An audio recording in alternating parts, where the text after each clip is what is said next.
तुम ऐसे सोच रहे होगे कि अपने तो बुढ़ापा थोड़ा दूर है, लेकिन पता नहीं, ये तो बहुत जल्दी आ जाता है। समय जाते क्या देर लगती है। तो वार्धक्ये मुनिवृत्ति नाम और योगे नान्ते तनुत्यजाम। फिर मौत उनको नहीं आती थी, वो शरीर छोड़ते थे।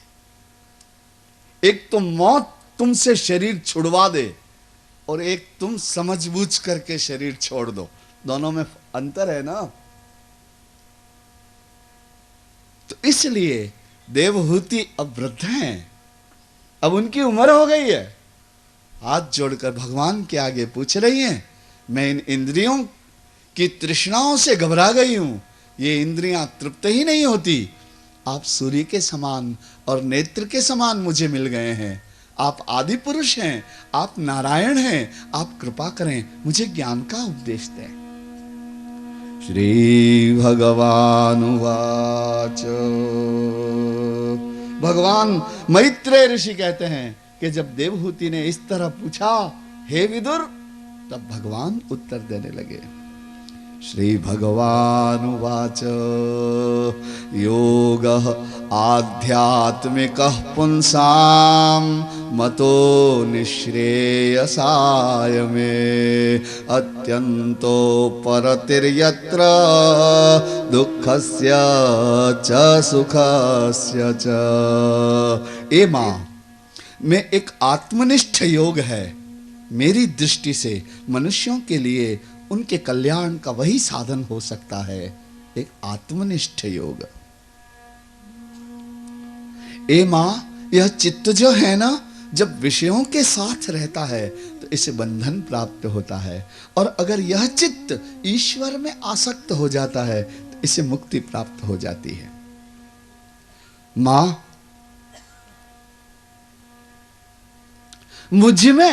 मुझ परमात्मा में जीव जब अपना मन लगा देता है तो उसे विषय छोड़ने नहीं पड़ते, विषय स्वतः छूट जाते हैं। बहुत महत्वपूर्ण बात है। आपको विषय छोड़ने की जरूरत नहीं है। आप अपने काम क्रोध लोभ से डरिए ही मत। आप इन्हें कैसे छोड़ूं, इसमें मत पड़ जाइए। आप तो ऐसा करिए कि इन्हें छोड़ने का काम तो छोड़ दीजिए और अपने चित्त को प्रभु से लगा दीजिए। जैसे जितना जितना ये हरि में लगता जाएगा, उतने ही उतने वो काम क्रोध लोभ मोह अपने आप ही दूर होने लग जाएंगे। आपको कुछ नहीं करना पड़ेगा। और मां, जैसे जैसे व्यक्ति का परमात्मा में प्रेम बढ़ता है, वैसे वैसे उस प्रेम की दो वृत्तियां उत्पन्न होती हैं, ज्ञान वृत्ति, त्याग वृत्ति। जो भक्त होता है वही त्याग सकता है, जो भक्त होता है वही समझ सकता है। भक्त यानी प्रेमी, जिसने अपने प्रेम का विकास कर लिया। हम लोग तो कैसे हैं, अड़ोस पड़ोस भाई बंधु से भी प्रेम नहीं कर पाते। हम तो बहुत दूर और बहुत अंधेरे में हैं। हमें तो अभी बहुत करना होगा, अभी बहुत काम बाकी है हमारा। लेकिन कोई बात नहीं, तुम भागवत कथा में आने लग गए ना, शुरू हो गया तुम्हारा पाठ। धीरे धीरे धीरे धीरे ये कृपा ही तो है भगवान की कि तुम यहां आ गए। ये पुण्य ही तो है तुम्हारा कि वो तुम्हें यहां खींच लाया। तुम यहां बैठ जाते हो, मूर्ति की तरह बन जाते हो। तुम्हें प्यास भी नहीं लगती, तुम थकते भी नहीं, तुम कुछ खाते भी नहीं, कुछ सोचते ही नहीं, तुम सुनने लग जाते हो। तुम्हारे अंतरात्मा को यह श्रवण प्रिय लगता है। तो बस यही तुम्हारा सौभाग्य है। अगर यहां तुमको प्रेम हो गया तो बस अब तुम्हारे प्रेम के बीज पड़ गए तुम्हारे मन में। प्रेम जब विकसित होता है तो उसकी दो वृत्तियां होती है, एक ज्ञान और दूसरा वैराग्य। जो भक्त होता है वही तो त्याग देता है। हमारे तुम्हारे लोगों से कुछ छूटता है क्या?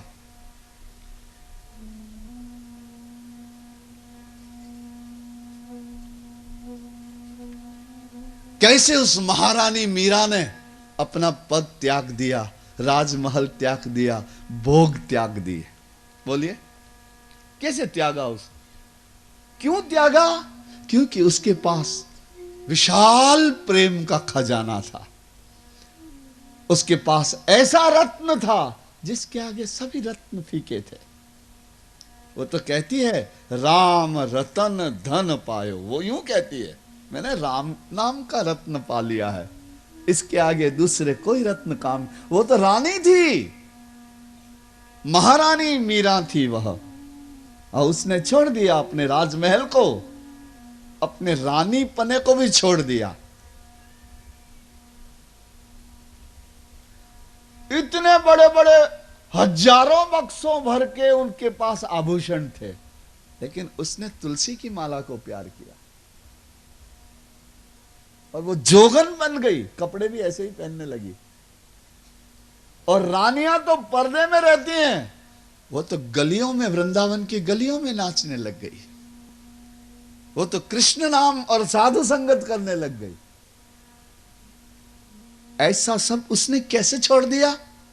जो पाने के लिए मैं और तुम पागल हो रहे हैं, वो पाकर उसने क्यों छोड़ा? रात दिन क्यों दौड़ते हैं हम लोग?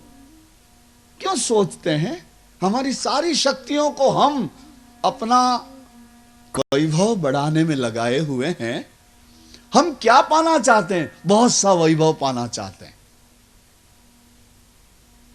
तो फिर उस मीरा ने तो पा लिया था, उसको पाना बाकी नहीं था। तो फिर क्या फीका लगा उसे कि उसने वो छोड़ दिया और ये अपनाया? प्रेम ही ऐसा करता है, भक्ति ही ऐसा कर सकती है।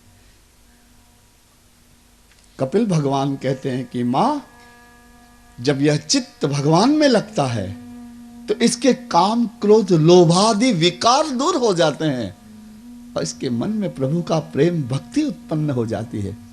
जब भक्ति बढ़ने लगती है, भगवान के प्रति प्रेम बढ़ने लगता है, तो उस प्रेम की दो वृत्तियां उत्पन्न होती है, ज्ञान और वैराग्य, त्याग। फिर वह कुछ भी छोड़ने को तैयार हो जाता है, क्योंकि उसको पता है जो मैं छोड़ रहा हूं वो नाशवान है, जो मैं छोड़ रहा हूं उसका कोई अर्थ नहीं है, पता है उसे।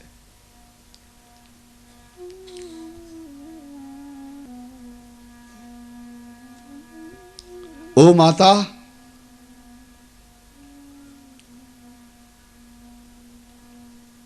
हरौ सर्वे इंद्रियाणाम या वृत्ति ही सा भक्ति ही। अपनी सारी ही इंद्रियां श्री हरि में लग जाएं, यही भक्ति है। ऐसी भक्ति सा मुक्ते है अपि श्रेष्ठा। ऐसी भक्ति मुक्ति से भी ज्यादा ऊंची है। सा लिंग देहम क्षपयति। ऐसी भक्ति तुम्हारे सूक्ष्म लिंग शरीर को भी छोड़ देती है। आपको क्या पता है? हम और आप तो बड़े अज्ञानी हैं। आपके तो 3 शरीर हैं। एक तो ये दिखाई दे रहा सूक्ष्म शरीर, और एक इसके अंदर और है लिंग शरीर, और उसमें भी एक शरीर है कारण शरीर। आपकी अंतरात्मा को, आपके चैतन्य को, आपके प्रकाश को तो इन 3 शरीरों ने ढक रखा है। मरते हो तो खाली यही छूटता है, बाकी 2 तो वहीं के वहीं हैं, उनको छोड़ना होता है। ये तो यात्रा बहुत लंबी है, लेकिन यह भक्ति से सिद्ध हो जाता है। ऐसी भक्ति लिंग सा लिंग देहम क्षपयति, वो लिंग देह को भी नष्ट कर देती है। ऐसी भक्ति जन्म नहीं लेना पड़ता, फिर हरि के पार्षद हो जाते हैं। फिर यह जीव हरि का पार्षद हो जाता है। इस तरह माता को भक्ति योग बताया। कपिल भगवान कहते हैं कि मां, एक मैं तुझे सांख्य योग बताता हूं। एक तो भक्ति के द्वारा भगवान को पाया जाता है, एक दूसरा योग बताता हूं जिसका नाम सांख्य योग है। विषय थोड़ा कठिन है, गंभीरता से शांति से सुनिएगा। सांख्य कहते ही संख्या का बोध होता है, संख्या से ही सांख्य शब्द बना हुआ है। सांख्य योग यानी संख्या का योग, यानी गणित। एमा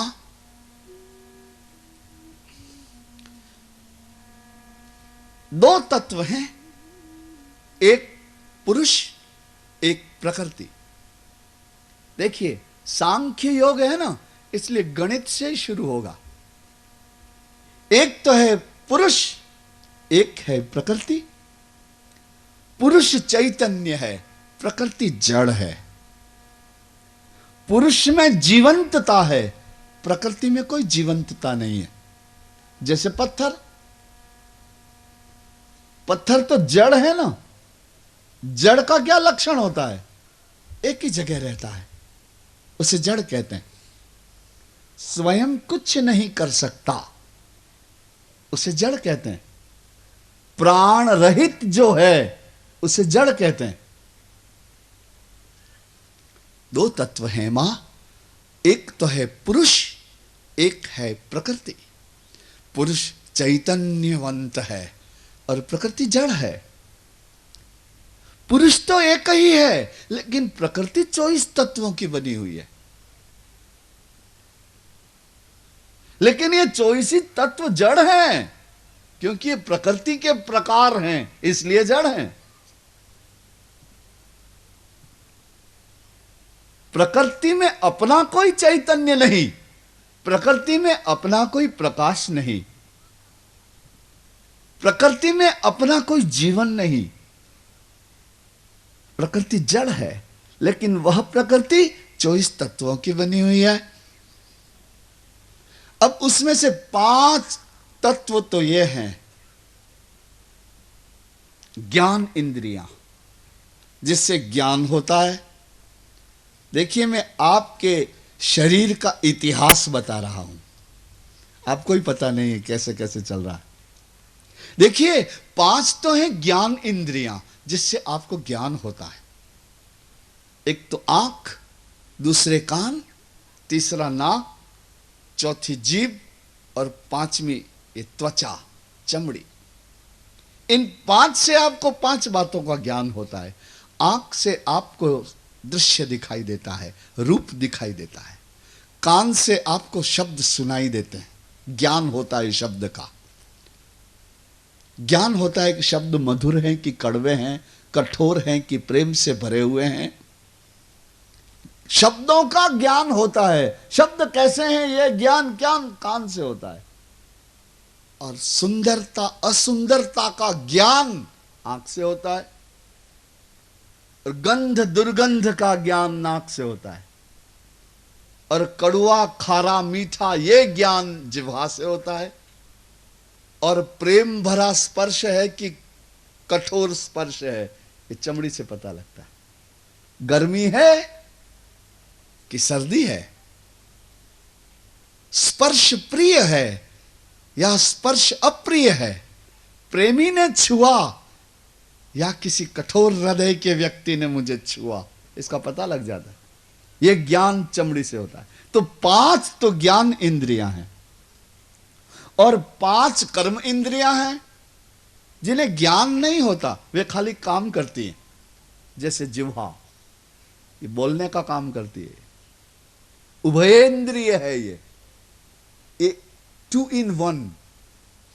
एक जीव में 2 बातें हैं, ज्ञान इंद्रिय भी है और इसी जीव ये कर्म इंद्रिय भी है, बोलने का कर्म करती है।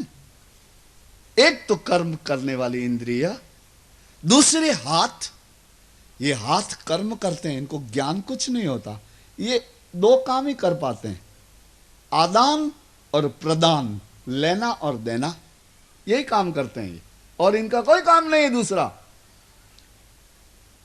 लेना और देना, आदान प्रदान, 2 हो गए ना, एक जिह्वा एक हाथ, और तीसरी कर्म इंद्रिय है पग, पांव, चरण। ये आना और जाने का काम करते हैं, बस और कुछ नहीं कर पाते। रसोई में जाओ और ड्राइंग रूम में जाओ, बेडरूम में जाओ और आंगन में जाओ, शादी में जाओ और मर गया वहां जाओ, ये काम करते हैं। आवागमन इनका काम है, जाना और आना, यही काम है इनका। 3 हुए, और 2 इंद्रियां हैं जो तुम्हारे शरीर के मलमूत्र को दूर करती हैं। वो काम करती हैं, खाली मैला निकालती है, नालियां हैं। 5 हो गए, तो 5 तो ज्ञान इंद्रियां और 5 कर्म इंद्रियां, 10 हुए। गिनते जाना है, गणित का मामला है, भूल करोगे तो नुकसान में चले जाओगे। 10 हो गए। अब देखिए, पंच महाभूत हैं। ये क्या है? मिट्टी, पानी, आग, हवा और खाली जगह, स्पेस, आकाश, पृथ्वी, जल, तेज, वायु, आकाश। ये 5 तत्व तुम्हारे शरीर के बंधार, इनसे गठा हुआ बना हुआ शरीर है तुम्हारा। तुम्हारी चमड़ी, तुम्हारी हड्डियां, तुम्हारी नसें, तुम्हारे अवयव अंदर के, नाड़ियां, ये सब मिट्टी के ही तो बने हुए हैं। सोने के बने हुए हैं क्या? मिट्टी के बने हुए हैं वो सब। तो पृथ्वी है, और ये मिट्टी पानी के बिना कैसे जुड़ सकती है? इसलिए पानी भी है, पृथ्वी, जल। और ये गरम गरम भी रहता है, इसमें थोड़ी गर्मी है। ठंडा हो जाना तो कोई नहीं चाहता, इसमें गर्मी रहती है, वो आग है। तो पृथ्वी, जल, अग्नि और वायु, श्वास भरते हो, निकालते हो, भरते हो, निकालते हो, जाने दम नहीं चल रही हो, जैसे कोई मशीन चल रही हो। तो हवा भी तुम में है, और आकाश भी है। देखो, कान के खड्डे हैं, नाक में खड्डे हैं, मुंह में खड्डे हैं, तुम्हारी हड्डियों के बीच में भी खड्डे हैं, तुम्हारी नसों के बीच में भी खड्डे हैं। ये तो तुम बाहर से थोड़ा प्लास्टर कर रखा है ना, इसलिए अच्छे दिखते हो। बाकी अंदर से तुम्हारा ऑपरेशन करके देखा जाए तो देखना भारी पड़ जाए, ऐसा भयंकर काम है। तो 5 महाभूत हो गए, पृथ्वी, जल, तेज, वायु और आकाश। अब कितने हुए? 10 और 5, 15 हो गए। 5 ज्ञान इंद्रियां, 5 कर्म इंद्रियां और 5 महाभूत, ये पृथ्वी, जल, तेज, वायु, 15 हो गए। अब 5 और दूसरे हैं, वे थोड़े कठिन हैं समझने में। उनके लिए जरा बहुत मेहनत करनी पड़ती है, थोड़ा गुरुजनों के पास रहना पड़ता है, अभ्यास करना पड़ता है, देखना समझना पड़ता है, सुनना पड़ता है, सोचना पड़ता है, तब वे समझ में आते हैं। लेकिन हमें तो हमारी गणित पूरी करनी है। वो सेंसिटिव, वो पहले से ही है। संवेदना अंदर, खट्टे होने की संवेदना जीव में पहले से ही है, मधुर होने की संवेदना पहले से, प्रोग्रामिंग है उसकी बनी, पहले से है अंदर। अंदर है तभी तो पता लगता है कि मीठा है, खारा है। तो ये 5 तन्मात्रा होती है, रूप, रस, गंध, शब्द और स्पर्श। 20 हो गए अब तो 21वां मन है, 22वीं बुद्धि है, 23 चित्त है और 24वां अहंकार है। और ये दिखाई नहीं देते। मन दिखाई देता है, बुद्धि दिखाई देती है, चित्त दिखाई देता है, अहंकार दिखाई देता है? नहीं दिखाई देता। लेकिन इनके लक्षण है, उससे दिखाई देते हैं। ये जो संकल्प विकल्पात्मको मनः, जो संकल्प विकल्प करने वाला है वो मन है। निर्णयात्मिका बुद्धि, जो निर्णय देती है वो बुद्धि है। जो ज्ञानवान है वो चित्त है, क्योंकि ये भी तो ज्ञान है कि ये मेरा लड़का है। तुम किसी भी लड़के को पकड़ के ये थोड़ी कहते हो कि ये मेरा लड़का है। तुम्हारे ज्ञान कहां रहता है कि ये मेरा लड़का है? चित्त में रहता है। तुम किसी दूसरे के घर में नहीं चले जाते, अपने ही घर में मन है जिसका जहां लग गया। बड़े संत थे, राजघराने के से संबंध रखते थे, लेकिन संत थे। उनके एक नौकर था जिसका नाम उदय था, तो उसे वो जरा अपभ्रंश मिठास में उदया बोलते थे। नाम तो उदय था, लेकिन कहते क्या थे? उदय। उन्होंने एक सांख्य कारिका लिखी है अपनी भाषा में, हमारी राजस्थानी भाषा में। वो कहते हैं कि चोई साने जो लखे वो 2500 जान, चोई साने जो लखे वो 2500 जान, और 25 के ऊपर उदिया अलख पहचान। अलख को देखना चाहता है तू, उसे देखना चाहता है तो वो तो बहुत दूर है। मीरा ने भी बताया, सूली ऊपर सेज पिया की, बहुत ऊंचे है वो, जल्दी लब्ध नहीं हो जाएगा। यूं चंदन तिलक लगाने से और थोड़ा गाने बजाने से नहीं समझ में आएगा, वो तो प्राण देने पड़ेंगे, सारा जीवन ही समर्पित कर देना पड़ेगा, सारा अस्तित्व ही भेंट चढ़ा देना पड़ेगा, तब समझ में आएगा वो। और फिर भी पुण्य होंगे, संत जनों की कृपा होगी, सरस्वती की कृपा होगी, तब समझ में आएगा। तो इस सांख्य शास्त्र के द्वारा आप ऐसा सोच सकते हैं कि मैं आंख नहीं हूं, मैं कान नहीं हूं, मैं नाक नहीं हूं, मैं चमड़ी नहीं हूं, मैं हड्डियां नहीं हूं, मैं मन नहीं हूं, मैं बुद्धि नहीं हूं, मैं वह 25वां तत्व हूं, चैतन्य तत्व हूं, वही मेरा रूप है। और इसी तत्व तक जाने के लिए सांख्य शास्त्र है, जहां आपको आत्मज्ञान हो जाए कि मैं यह हूं। क्योंकि अभी तो कंफ्यूजन है, आप सेटल हो ही नहीं, आप कौन हो। आपको मैं पूछूं कि आप कौन हो तो क्या कहोगे? आप कहोगे कि मैं उसकी पत्नी हूं, तो फिर बेटी किसकी हो? आप कहोगे कि मैं उसका लड़का हूं, तो फिर लड़के पिता किसके हो? पति किसके हो? तुम्हारे तो कई एड्रेस हैं, कई संबंध लगे हुए हैं। तुमको मेरा ये नाम है, अरे भाई किसी अनजान जगह पे चले जाओ, वहीं रहने लग जाओ, तुमको पूछे तुम्हारा क्या नाम है, कोई नया नाम बता दो, लोग उस नाम से जानने लग जाएंगे। नाम और रूप सब तो उधार के लिए हुए हैं, सब तो इस मिट्टी के ही तो हैं, लेकिन वो कौन है जो तुम्हारे भीतर है, जो इस सारी मिट्टी को जीवन दे रहा है? उस तत्व को आत्म तत्व कहते हैं, और वो इस सांख्य शास्त्र के द्वारा प्राप्त होता है। इस तरह से माता देवहूति को भगवान कपिल नारायण ने सांख्य शास्त्र का उपदेश दिया। एक बार प्रेम से बोलिए, बाल कृष्ण लाल हरे गम, विठ्ठल विठ्ठल विठ्ठला हरे नारायण।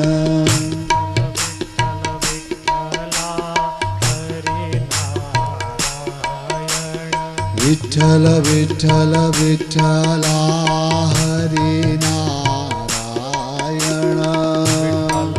बोलिए, सभी बोलिए, हरि नारायण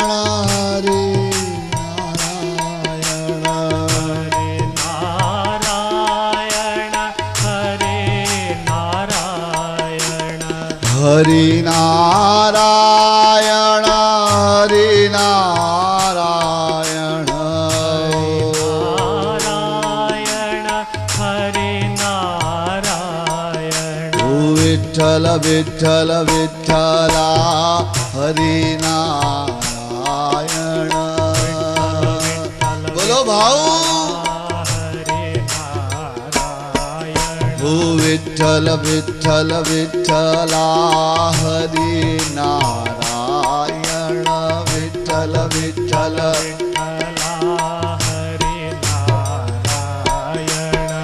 हरि नारायण हरि नारायण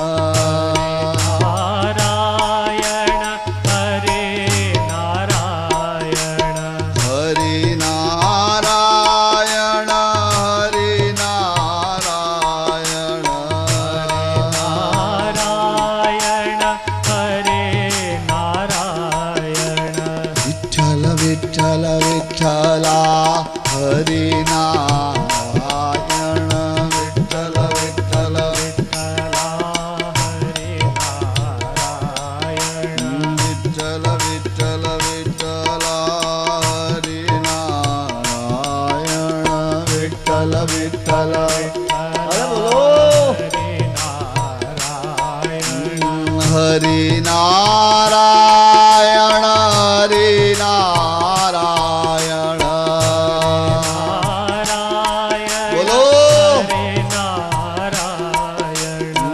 हरि नारायण भजो नारायण नारायण भजो नारायण विठ्ठल विठ्ठल विठ्ठला हरि नारायण विठ्ठल विठ्ठल विठ्ठल विठ्ठल विठ्ठला हरि नारायण विठ्ठल विठ्ठल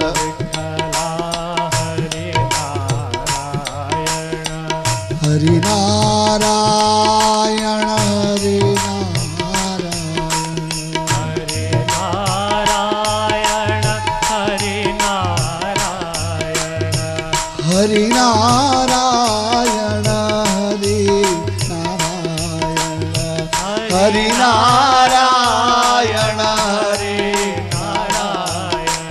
विठ्ठल विठ्ठल विठ्ठला हरि नारायण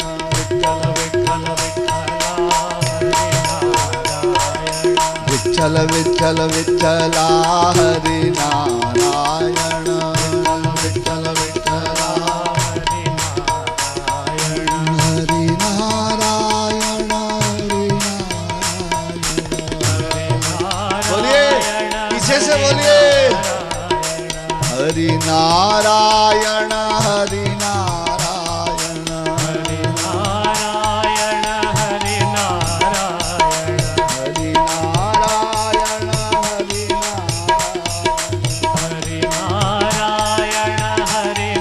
हरि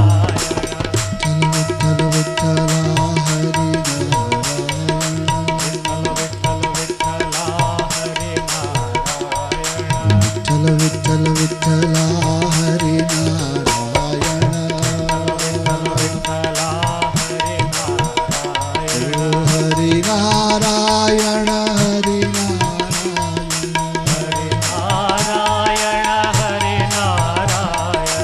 हरि नारायण हरि नारायण हरि नारायण हरि नारायण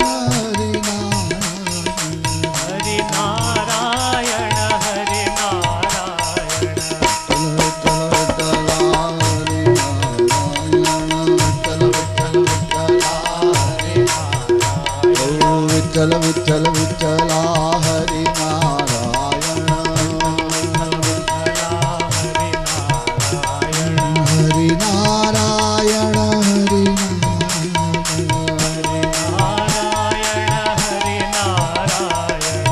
हरि नारायण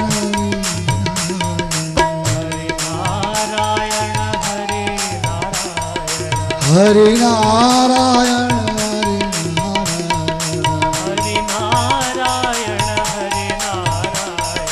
हरि नारायण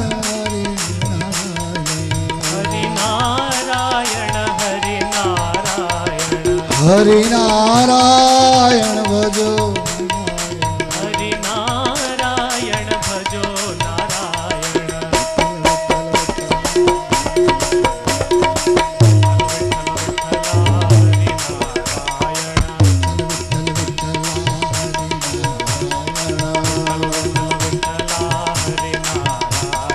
विठ्ठल विठ्ठल विठ्ठला हरि नारायण हरि नारायण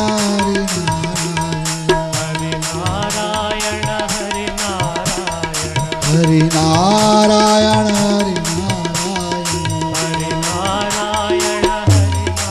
देखिए एक बात सुनाते हैं आपको। यहाँ कितने लोग बैठे हुए हैं और कितनी बार हरि का नाम बोला गया। देखिए मनुष्य अपना जीवन पूरा करता है लेकिन शब्द की कोई मृत्यु नहीं होती, क्योंकि शब्द अक्षर है, इसका कभी क्षरण नहीं होता। तो तुमने जो गाया है वो इस वातावरण में यहीं रह जाएगा और वो इस संसार का कल्याण करने के लिए हमेशा रहेगा। तुम्हारा कीर्तन, तुमने जो गाया है वो तुम्हें यहीं छोड़ के जाना पड़ेगा, वो यहीं रहेगा, इसी सिंदूरणी में रहेगा, इसी विश्व में रहेगा। और पापियों का कल्याण करेगा। तुम्हारे गीत कल हो सकता है ये गीत गाने वाला कंठ न रहे, तुम न रहो, मैं न रहूं, लेकिन तुम्हारे और मेरे द्वारा गाया गया यह गीत, इसकी कभी कोई मृत्यु नहीं है। ये हमेशा ही पापियों का कल्याण करने के लिए यहां इसी विश्व में, इसी अंतरिक्ष में ये हरिनाम हमेशा ही अक्षर होके रहेगा, गूंजता रहेगा। ऐसा प्रभाव है इसका, इस कीर्तन का ऐसा प्रभाव है। आओ और गा लो एक बार। हरि नारायण हरि नारायण नारायण हरि नारायण हरि नारायण हरि नारायण हरि नारायण हरि नारायण हरि नारायण हरि नारायण विठ्ठल विठ्ठल विठ्ठला हरि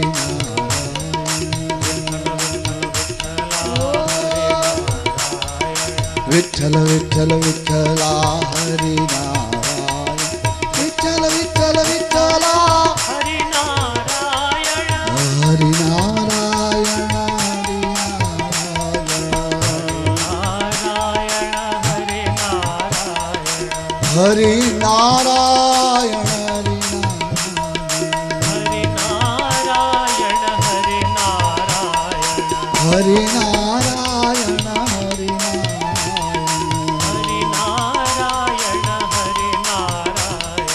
हरि नारायण हरि नारायण हरि नारायण हरि नारायण हरि नारायण हरि नारायण हरि नारायण हरि नारायण भजो हरि नारायण भजो नारायण विठ्ठल विठ्ठल विठ्ठला हरि विठ्ठला हरि नारायण विठ्ठल विठ्ठल विठ्ठला हरि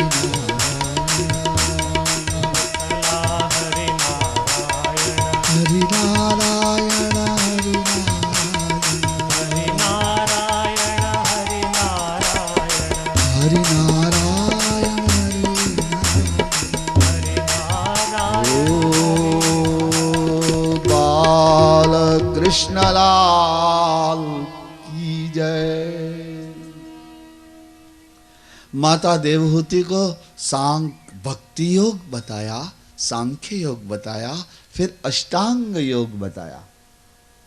योग के 8 प्रकार होते हैं, यम, नियम, आसन, प्राणायाम, प्रत्याहार, ध्यान, धारणा और समाधि।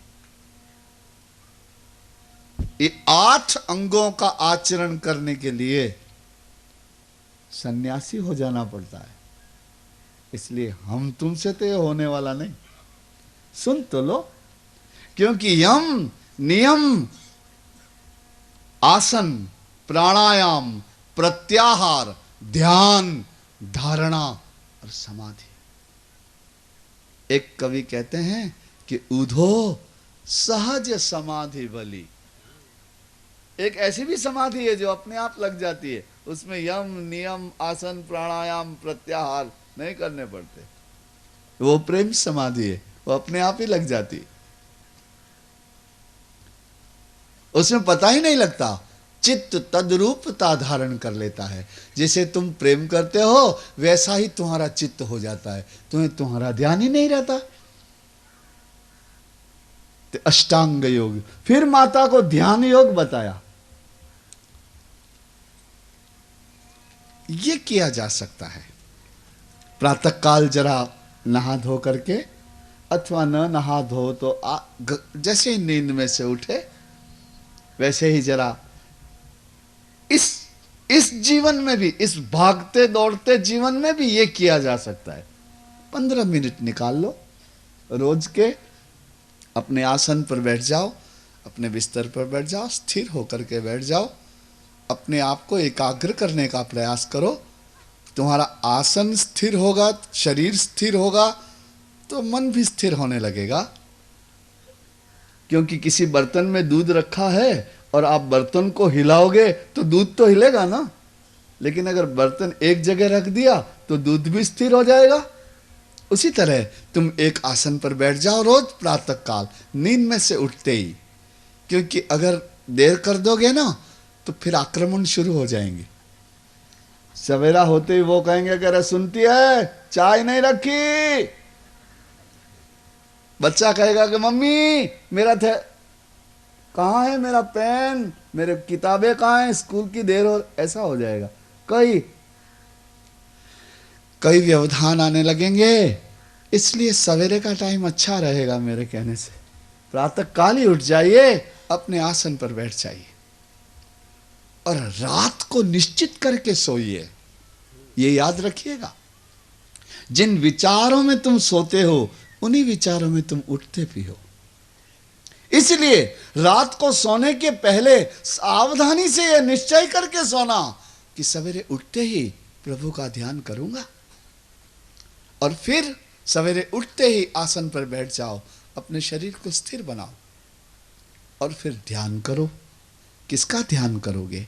तो बताया है यहां कि सबसे पहले भगवान के चरणारविंद का ध्यान करो। रोज यही करो कि उनके पांव कैसे होंगे, कितने सुंदर होंगे, कैसे कोमल होंगे, उनके नख कैसे चमकते होंगे, अंगूठा उंगलियां कितनी आकर्षक, कितनी दर्शनीय, कितनी वंदनीय, पापहारी दुखहारी, शरण में आए की रक्षा करने वाले चरण। ऐसा सोचते जाओ और चरणों का ध्यान करते रहो। 6 महीने 1 साल यही करो और कुछ नहीं, चरण ही देखो बस। जब चरणारविंद के दर्शन होने लग जाएं तो थोड़ा आगे बढ़ो, पीतांबर के दर्शन करो कि मेरे प्रभु के चरण और पीतांबर धारण किया है उन्होंने, ऐसे देखो। नाभि तक भगवान के दर्शन करो। फिर ये स्थिर हो जाए तो और आगे बढ़ो, वक्षस्थल, चतुर्भुज, फिर मुखमंडल, फिर मुकुट, इस तरह चतुर्भुज नारायण के दर्शन करो। अच्छा, ये दर्शन तुम कहां करोगे? क्योंकि तुम्हारी आंखें तो बंद होंगी, बाहर तो कुछ है ही नहीं। आंख बंद कर दो तो सब फिर तुम ही रह गए। तो ये दर्शन तुम्हें तुम्हारे हृदय में ही करने पड़ेंगे। तो फिर तुम्हें साथ साथ यह भी विचार करना होगा कि देखो भगवान के चरण तो मेरे हृदय में ही बैठे हैं, यहीं तो खड़े हैं वह। मैं कहां अकेला हूं, मैं कहां दुखी हूं, मैं कहां हताश हूं, मैं कहां जन्म मृत्यु में बंधा हुआ हूं। जब हरि ही मेरे साथ हैं तो फिर इस तरह, इसे ध्यान योग कहते हैं। धीरे धीरे धीरे अगर तुम रोज करोगे, 1 साल, 2 साल, 6 साल, 12 साल, 25 साल तक करते रहोगे तो फिर सिद्ध हो जाएगा ध्यान। जब आंख बंद करोगे तो वही दिखाई देगा और आंख खोलोगे तो भी वही दिखाई देगा, क्योंकि जो तुम्हारे भीतर होता है वही तो तुम्हें बाहर दिखाई देता है। तुम पापी हो तो दूसरों में पाप देखते हो, तुम लोभी हो भीतर से तो दूसरों को लोभी देखते हो, तुम अंदर से चालाक हो इसलिए तुम्हें लोग चालाक दिखाई देते हैं। सब कुछ तो तुम जैसे हो, जैसी दृष्टि है वैसी तो सृष्टि है। तुम किसी का सोना देखते हो तो, गाड़ी देखते हो तो, घर देखते हो तो तुमको होता है मैं ऐसा क्यों नहीं हूं, वो बड़ा आदमी, मैं छोटा आदमी। लेकिन पक्षी को कुछ नहीं होता, कितनी भी महंगी गाड़ी हो वो नहीं देखता उसको, क्योंकि उसकी दृष्टि में गाड़ी कुछ है ही नहीं। मछली किसी के महल को नहीं देखती, वो कहती है मैं तो मेरे पानी में ही रहूंगी, तू रहा कर महलों में, तेरे महल पर थूकती हूं मैं। तो मछली तो यही कहेगी ना, मछली कहीं महलों में जाके रहेगी? वो तो कहेगी कि मेरी तो जिंदगी यही है, मैं तो यहीं रहूंगी। तो जिसकी जैसी दृष्टि है वैसा उसका संसार है। तो अगर तुम्हारी दृष्टि तुम्हारे परमात्मा के साथ एक हो गई और हृदय में तुमको अपने हरि ही दिखने लगे तो फिर वो बाहर भी वही दिखेंगे, सभी के भीतर वही दिखेंगे। क्योंकि यही तो चेष्टा करता है ऋषि, आपको यही ले जाने की चेष्टा है, यही प्रयास करते हैं ऋषि, ग्रंथ यही प्रयास करते हैं कि आप सर्वत्र परमात्मा को देख पाए। इस तरह ध्यान योग का वर्णन करके बता दिया। एक बार प्रेम से कहिए, बाल कृष्ण लाल की जय, गिरिराज धरण की जय, श्री मोर मुकुट वंशी वारे की जय। फिर भगवान कहते हैं कि देखो मां, यद्रुवस्य देहस्य सानुबंधस्य दुर्मतिः, ध्रुवाणि मन्यते मोहाद् ग्रह क्षेत्र वसूनि च। ओ मां, मैंने तुम्हें भक्ति योग कहा, मैंने आपको सांख्य योग कहा, अष्टांग योग कहा, ध्यान योग कहा। देखो माता, अब मैं आपको यह बताता हूं कि ये जो अज्ञानी व्यक्ति है ना, देख बड़ा सुंदर मंत्र है।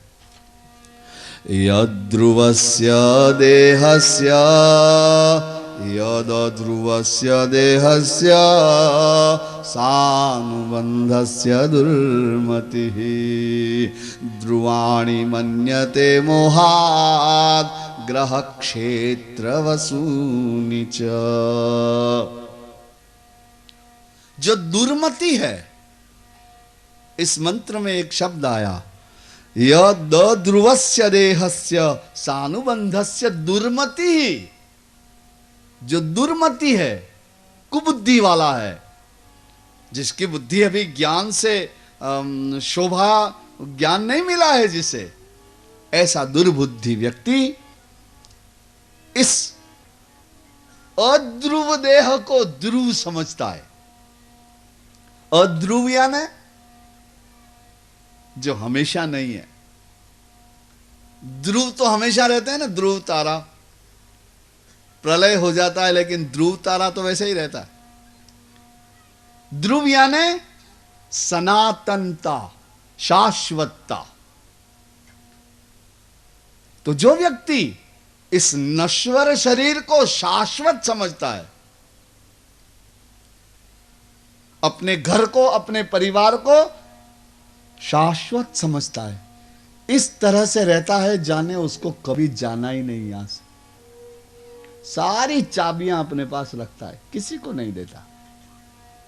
सारा हिसाब किताब अपने कंट्रोल में रखता है, सबको अपने शासन में रखना चाहता है, बॉस बन के रहना चाहता है। लेकिन ऐसा वो क्यों करता है? हम अपने घर के प्रति, अपने परिवार के प्रति और अपने शरीर के प्रति इतने आसक्त क्यों हैं?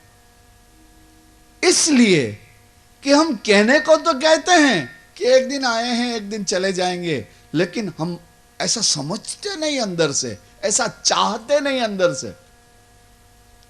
यहां एक दिन आप आए हैं, ठीक है, आपका जन्म हुआ, कोई जाना चाहता है यहां से? कोई नहीं जाना चाहता। सब यही चाहते हैं कि ज्यादा से ज्यादा यहीं रह जाऊं। कौन जाना चाहता है यहां से? कोई नहीं जाना चाहता। तो यहां क्यों रहना चाहता है? इसलिए कि वो इसे ध्रुव समझता है, स्थिर समझता है, शाश्वत समझता है। तो ऐसे व्यक्ति की क्या गति होती है, भगवान ये बता रहे हैं। वो कहते हैं कि ऐसा दुर्मति व्यक्ति घर को, कुटुंब को, परिवार को, धन को और अपने शरीर को ऐसे समझता है कि मैं इसे बचा लूंगा, और उसी में लगा रहता है, उसी की चाकरी किया करता है, बुद्धि भी उसी को अर्पित कर देता है, शरीर भी उसी को अर्पित कर, वही मेहनत करता रहता है, पसीने उतारता रहता है, जगता है तो भी वही करता है, सोता है तो भी वही करता है। वो तो यही प्रोग्राम में लगा हुआ है और पता ही नहीं चलता। जैसे जैसे पक्षी उड़ते हैं वैसे समय उड़ता जाता है। आपको पता है समय बहुत तेजी से जाता है। देखते देखते एक सप्ताह हो जाता है, देखते देखते एक महीना पूरा हो जाता है, देखते देखते एक साल पूरा हो जाता है, देखते देखते 10 साल निकल जाते हैं, देखते देखते 25 साल निकल जाते हैं, और अपने को पता ही नहीं चलता 50 साल निकल जाते हैं, और पता ही नहीं चलता 80 साल निकल जाते हैं, और ये मौत आई। आदमी तो ये समझता है कि अभी देर है, अभी देर है, अभी देर है, लेकिन ऐसा नहीं होता। समय बहुत जल्दी निकल जाता है। बच्चे कहते हैं कि रहने दो बापूजी, अब हम कर लेंगे, थक गए, बैठो, राम राम करो, हरिद्वार की माला लाया हूं, लो जपो। बच्चे ये कहते हैं कि लो ये पढ़ो गीता जी। अब क्यों माथा मारते हो, दुकान पे आते ही क्यों? चला नहीं जाता है, लकड़ी लकड़ी चलते हो, फिर भी आते रहते हो, तुमको क्या काम है? दोनों टाइम खाने का मिल जाता है, जो चाहिए लो, गाड़ियां भी खड़ी है, घूमो, पैसा चाहिए हम देते हैं, लेकिन हमें हमारे काम में तो तुम रस मत लो, इंटरफेयर तो मत करो, ऐसा कहते हैं। तब वो बुढ़ा मन में ये सोचता है कि ये सब मैंने खड़ा किया और अब ये सब मुझे ही उपदेश दे रहे हैं। ये बहुएं कोई उसको गरम रोटी खिलाती है क्या?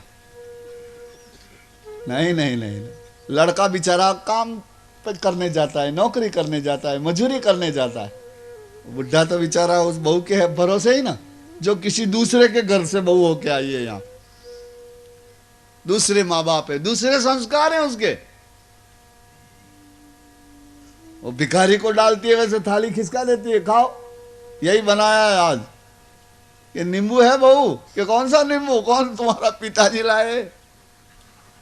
ऐसा ही चलता है ना, अपमानित होता है वो। मेरे कहने का मतलब ये, उसको गिना नहीं जाता, उसको वेट नहीं दिया जाता, उसे अपमानित होना पड़ता है बुढ़ापे में, तो फिर वो चिंताग्रस्त हो जाता है। तो उसके दोहरी तकलीफ आती है, एक तो उसका शरीर जर्जरित हो जाता है, इसका दुख होता है उसे, उसे चला नहीं जाता, देखा नहीं जाता, उसका शरीर रुग्ण रहने लगता है, और ऊपर से ये अपमान होता है, तो बड़ा घबराता अंदर से। तो घबराते घबराते घबराते उसको रोग पकड़ लेते हैं, रोग पकड़ लेते हैं तो बिस्तर पकड़ लेता है। ऐसा करते करते करते करते उसके जीवन का दीपक बुझने लगता है, और एक दिन यमराज आते हैं, यमराज आते हैं, उसको शरीर से निकाल के ले जाते हैं। यार चल भैया, हिसाब वहां होगा, बहुत हो गया, चल। निष्प्राण शरीर रह जाता है और जीव चला जाता है।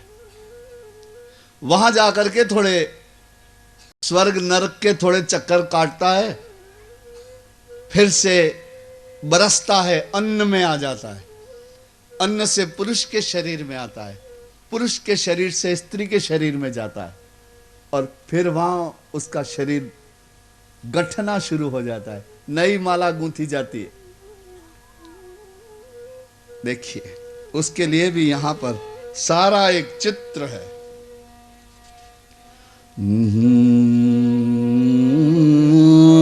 कललम त्वेकरात्रेण पंचरात्रेन्दु पेष्यंडम वा ततः परम। सब मां के पेट में पानी बनकर जाता है यह, और फिर एक रात में तो पानी होता है, और 5 रात में जरा गट्ट पानी बन जाता है बराबर। दशाहेन तू कर कंधु, मां के पेट में 10 दिन के बाद में वो थोड़ा बोर जैसा, बेर होते हैं ना बेर, वैसा थोड़ा कठोर बन जाता है, छोटा सा बेर जैसा। मासे न तु शिरोदाभ्याम बाह्यंगाद्यंग विग्रह न खलो मास्थे चर्माणि लिंग छिद्रोद्भवस्त्रिभिः। 1 महीने में थोड़ा बड़ा हो जाता है, अंडे जैसा हो जाता है, और उस अंडे के ऊपर एक सिर जैसा टोप निकल आता है 1 महीने में। और दूसरे महीने में हस्तपादाद्यंगानाम विभाग, हाथ और पांव निकल आते हैं उसके दूसरे महीने में। और तीसरे महीने में त्रिभिर नखरोमास्ति चर्माणि लिंग छिद्राणि च, उंगलियां, नख और ये सब खड्डे तैयार हो जाते हैं, आंख, कान, नाक, मुंह, मल मूत्र ये सब तैयार हो जाते, सब खड्डे तैयार हो जाते। चतुर्भी सप्तधातवः, चौथे महीने में मां के पेट में 7 प्रकार की धातुएं अलग अलग बनने लग जाती है, मांस, मज्जा, रक्त अस्थि, ये सारी धातुएं तैयार होके अपने अलग अलग विभाग बना लेती हैं। अपना पर्सनल अप्रोच आ जाता है इनमें। और पंचभी क्षुत्र उद्भव, 5वें महीने में उसे भूख और प्यास लगने लग जाती है मां के पेट में।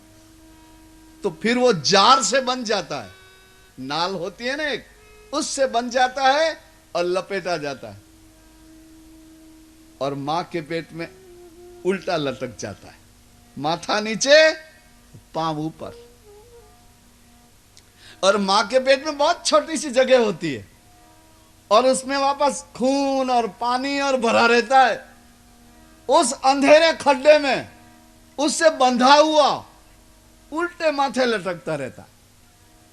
5वें महीने से उसे पता लग जाता है, उसे ज्ञान होने लगता है, मैं कौन हूं, कहां से आ रहा हूं।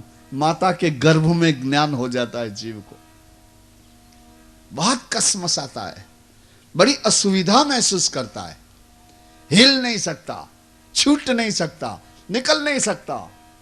ऐसे भयंकर बंधन में, कारागार में चला जाता है बेचारा। तुम और मैं ऐसे ही रहे हैं, लेकिन अब हमें याद नहीं आता, हम भूल गए उस बात को, क्योंकि हम बड़े हो गए, इसलिए भूल गए। हम इधर उधर लग गए, बिखर गए, हमारा ध्यान दूसरी दूसरी बातों में चला गया, अपना ही भूतकाल भूल गए हम।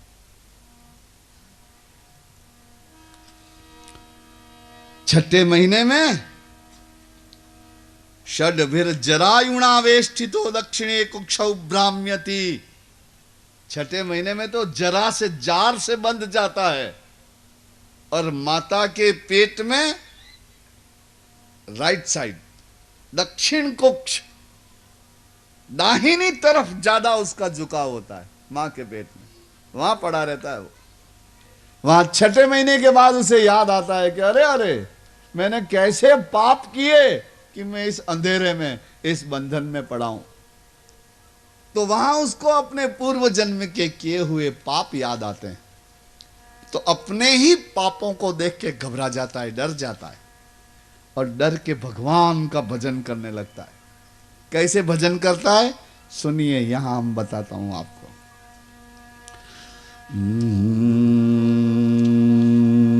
जी जंतुर्वाच तस्योपसन्नमवितुं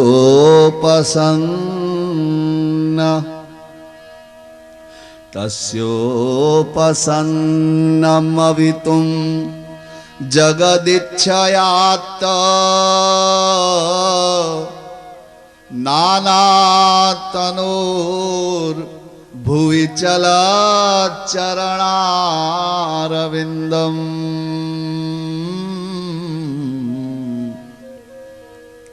तस्योपसन्नमवितुं जगदिच्छयात्त नानातनोर्भुवि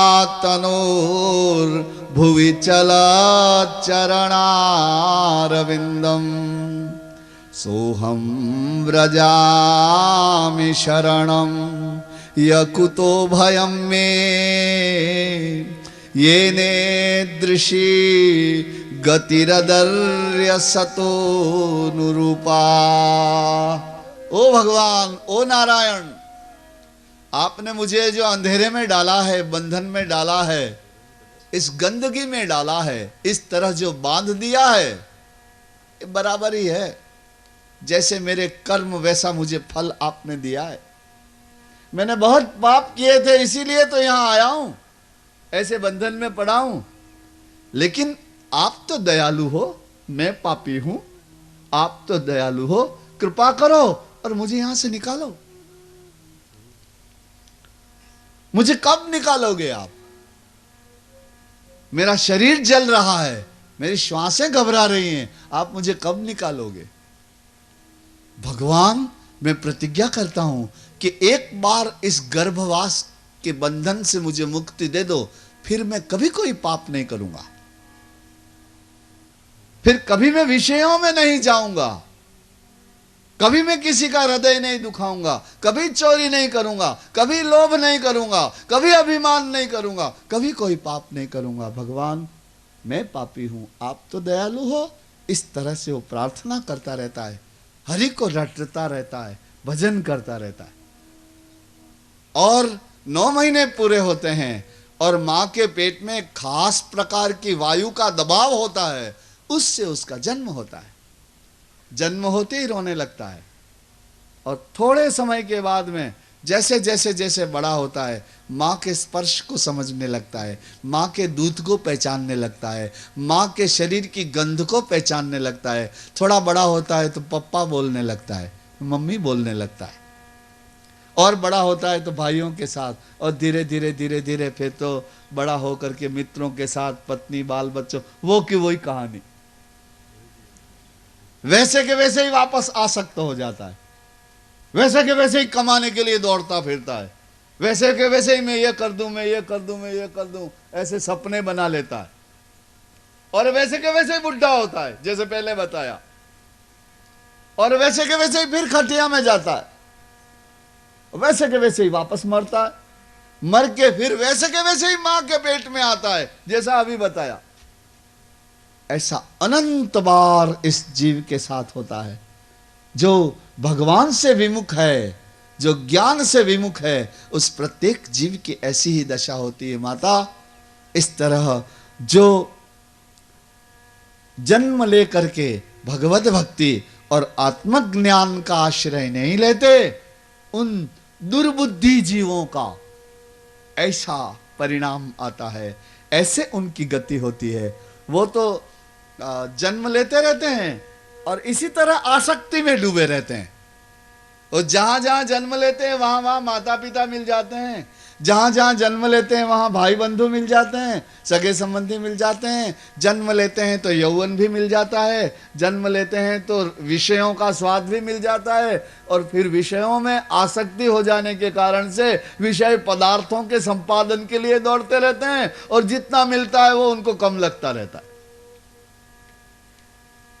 ऐसा करते करते करते करते उनकी शक्तियां क्षीण हो जाती हैं, फिर बुढ़े हो जाते हैं, फिर परिवार उनका अपमान करने लगता है, फिर वृद्धावस्था में अनेक रोगों से गिर जाते हैं, रोग में और वृद्धावस्था में और अपमान में और चिंता में मर जाते हैं, और मर के इसी तरह जन्म लेते हैं। इन दुर्बुद्धियों का ऐसा होता है। ओ माँ, मैंने तुम्हें यह सब जो सुंदर उपदेश किया है, इसे आप सुना आपने, अब आप इसका मनन करिए, इसका चिंतन करिए, इसका निधिध्यासन करिए, इस ज्ञान को अपने भीतर स्थिर हो जाने दीजिए। जो आपने श्रवण किया है उसका मनन चिंतन करने से यह ज्ञान आपके भीतर स्थिर हो जाएगा। ऐसा कह करके माता को आशीर्वाद दे करके कपिल भगवान उठ खड़े हुए। उन्होंने कहा, माँ बस मेरा अवतार कार्य पूरा हो गया, आपको माध्यम बना करके, और मैंने जो ज्ञानोपदेश, जो शास्त्रोपदेश किया है, बस यह सारे संसार तक पहुंचेगा। कपिल भगवान खड़े हो गए। मैत्रेय ऋषि कहते हैं कि माता देवहूति ने भगवान के चरणों में प्रणाम किया, उनकी वंदना की, माँ को आशीर्वाद दे करके कपिल भगवान आश्रम छोड़ करके और अन्यत्र विहार करने के लिए चले गए। अब इस आश्रम में वह देवहूति अकेली रह गई। अब न यहां उसके पुत्रियां हैं, न पुत्र है, न पति है, कोई नहीं। अब वह अकेली रह गई। उसको याद आया वह दिन जब वह अपने माता पिता के साथ आई थी। उसे अपने पुत्र कपिल भगवान याद आए। वह थोड़ी कातर हो गई, पीड़ित हो गई अपने पति को याद करके, अपने बालकों को याद करके। क्योंकि ज्ञान श्रवण से फल नहीं देता, चिंतन मनन और निधिध्यासन से फल देता है। शुरू शुरू में तो बड़ी कातर हो गई, उसकी आंखें भर आई, उसे अकेलापन लगने लगा, बार बार रो पड़ती थी, बार बार उदास हो जाती थी। लेकिन एकांत ही तुम्हें अपने पास ले जाता है। अपने पुत्र के मुंह से, भगवान के मुंह से सुने गए ज्ञान को फिर याद करने लगी। मनन करने लगी, चिंतन करने लगी। धीरे धीरे धीरे धीरे इस ज्ञान का उसमें निधिध्यासन हो गया। ध्यान करने लगी, भगवान को प्रेम करने लगी। ऐसा करते करते करते करते उसकी बुद्धि सात्विक स्थिर हो गई और प्रभु में एक हो गई। और बहुत समय के बाद एक बार वो ध्यान मग्न बैठी थी, तब उसका महान आत्मा इस शरीर को छोड़ करके और परमात्मा के धाम में चला गया। और उसका यह शरीर उस नदी, सरस्वती नदी में बह गया। शुकदेव जी वर्णन करते हैं कि मैत्रेय ऋषि के मुंह से इतनी सुंदर कथा सुन करके विदुर जी का हृदय पावन पावन और पवित्र पवित्र हो गया। य इदं अनुशृणोति योऽभिधत्ते कपिल मुनेर्मतमात्मयोगगुह्यम् भगवती कृतधीः सुपर्णकेता उपलभते भगवत्पदारविंदम। कहते हैं कि यह इदम अनुशृणोति। श्रृणोति का अर्थ है सुनता है, और अनुशृणोति का अर्थ यह है कि बार बार सुनता है। उपसर्ग है ये अनु। उपसर्गेण धात्वर्थो बलाद अन्यत्र नीयते। उपसर्ग लगने से धातु के अर्थ अलग हो जाते हैं। श्रृणोति यानी सुनता है, और अनुशृणोति यानी बार बार सुनता है। जो भी कोई व्यक्ति बड़ी श्रद्धा पूर्वक ये कपिल भगवान के कहे हुए आत्मज्ञान की कथा को अनुशृणोति बार बार सुनता है, क्योंकि एक बार सुनने से समझ में नहीं आता। जब तुम्हारा बच्चा छोटा होता है और तुम उसको अक्षर ज्ञान करवाना चाहते हो, तो पहली बार बताने से अक्षर लिखने लगता है क्या? तो एक ही अक्षर को कितनी बार समझाना पड़ता है उसको। तो आध्यात्म के मार्ग में भी हम सभी भी ऐसे ही हैं। हम कुछ भी नहीं जानते, इसलिए हमें बार बार सुनना होगा, अनंत बार सुनना होगा। जो कोई इस भगवान कपिल नारायण के कहे हुए आत्मज्ञान को बार बार सुनता है, उसकी बुद्धि भगवतमयी बुद्धि हो जाती है, और उपलभते भगवत पदारविंदम। अंत में जाकर के वह भगवान के चरणों को पा लेता है, भगवान के प्रेम को पा लेता है, भगवत धाम को पा लेता है। इसी मंत्र के साथ में तीसरे स्कंद की कथा को विश्राम दिया। एक बार प्रेम से बोलिए बाल कृष्ण लाल की। हरि ओम नमो नारायणा, ओम नमो नारायणा, ओम नमो नारायणा। ओम नमो नारायणा, ओम नमो नारायणा।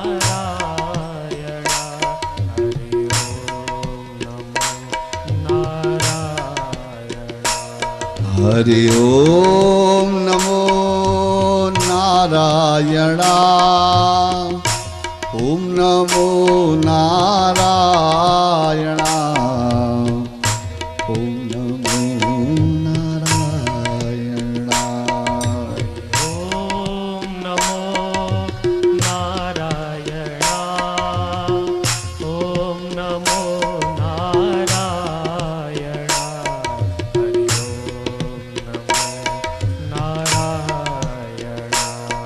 हरि ओम नमो नारायणा।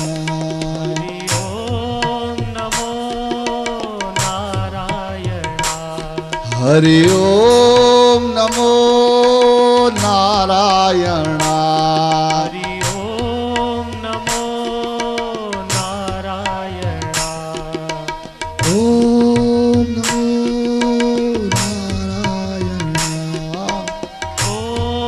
नमो नारायणा। ओम नमो, ओम नमो नारायणा।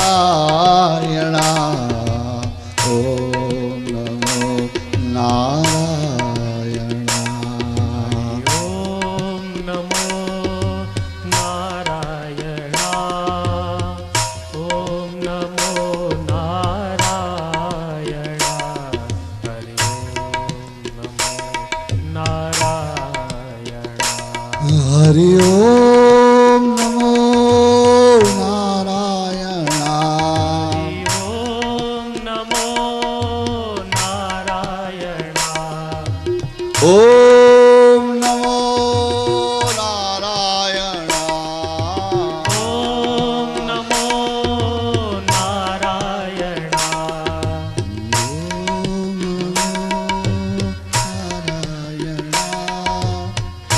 ओम नमो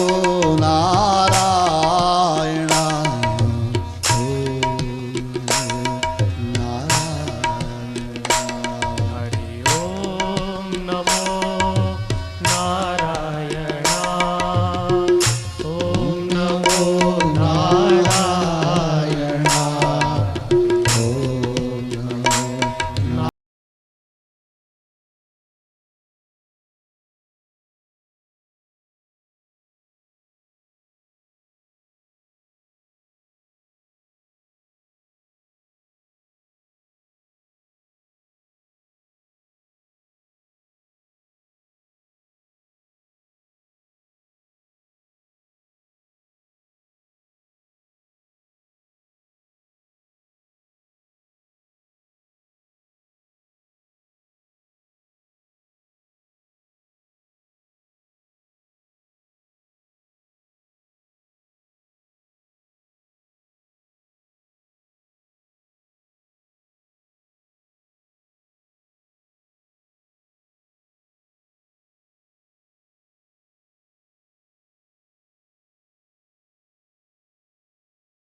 बाल कृष्ण लाल की।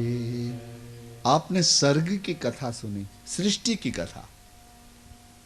अब आप विसर्ग की कथा सुनिए। चौथा स्कंध विसर्ग की कथा कहता है। विसर्ग यानी क्रियान्विति। जो ज्ञान आपने सुना है उसकी क्रियान्विति देखिए। चौथे स्कंद का प्रारंभ भी अभी गंगा के किनारे मैत्रेय विदुर का संवाद चालू है। मैत्रेय ऋषि कहते हैं, ओ विदुर जी, वो मनु राजा थे ना, मनु राजा, जो पहले पहले मनु और शतरूपा, पहला पुरुष, पहली स्त्री, उसके 5 संतानें हुई, उसमें से 3 पुत्रियां हुई। उसमें जो मध्य की दूसरे नंबर की पुत्री देवहूति, उसके यहां इस तरह भगवान पधारे।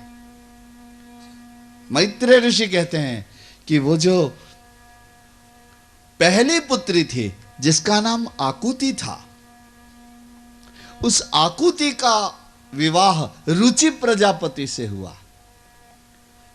रुचि प्रजापति से उस आकुति का विवाह हुआ और उस आकुति और रुचि, उन दोनों के वहां पर भी भगवान का अवतार हुआ। लेकिन वह भगवान यज्ञ नारायण थे, वो लक्ष्मी के साथ उत्पन्न हुए। नारायण और लक्ष्मी यज्ञ और दक्षिणा बन के जन्मे। कैसे अवतार हुआ उनका, प्राकट्य कैसे हुआ कि वह यज्ञ और दक्षिणा। इसीलिए प्रत्येक यज्ञ के पीछे दक्षिणा दी जाती है।